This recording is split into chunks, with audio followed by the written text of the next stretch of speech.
the mindset? How do you change the culture if it's been going on for so long? Well, the next thing I was going to come to is education, and that is really important because true Indian culture actually promotes respect for a woman. There is always a female goddess. The actual country, India, is known as the motherland. We've had female leaders, we've had a female Prime Minister, we have a female Chief Minister in Delhi, Sheila Dikshit. But there's something going wrong in individuals. So education, right from the primary school level to university to homes, there needs to be some strong education about the way in which women should be treated so that people realise that even simple gropes or harassment, which can then lead later to a belief that rape is acceptable as well, everything needs to be sent out the message that that is not acceptable and that that is not the way society should be operating. Just one last comment I'd like to make also is about curriculum. I would just like to add that I think it's very important that the Minister, from what I've read, is looking at making sure the curriculum looks at Indigenous history and the Federation, our First Peoples.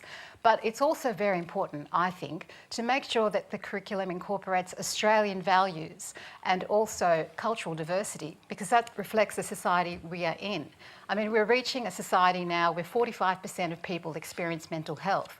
More than one woman a week dies at the hands of her partner or her former partner, and domestic violence is now the highest cause of death for women under the age of 45.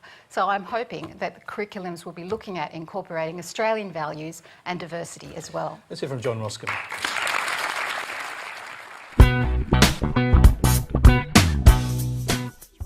The judge has made his decision, but there were 2 police officers who have been reported as expressing concerns for community safety.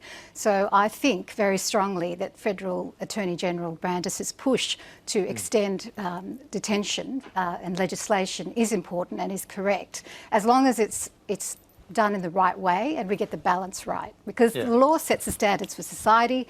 There is community safety on the one hand and the rights of an individual on another. But there is a caveat with the legislation. It wouldn't just be, oh, well, let's just put everyone in infinite detention. It would only be where they were thought to be at risk of causing harm to community safety or reoffending, like the... How do you set a kind of a standard there so that, you don't have somebody just being locked up in jail because they look scary and their brother was, a bad man? Certainly, you need to make sure the assessments are done correctly, and the judge did that in this case. He's looked at the facts and the circumstances of each case. But there is existing legislation, the sex offenders legislation, which does have such a caveat. So I think that it's extremely important, especially now that we've been ranked number 3, for us to have legislation which can extend imprisonment where there is an argument and a basis for it.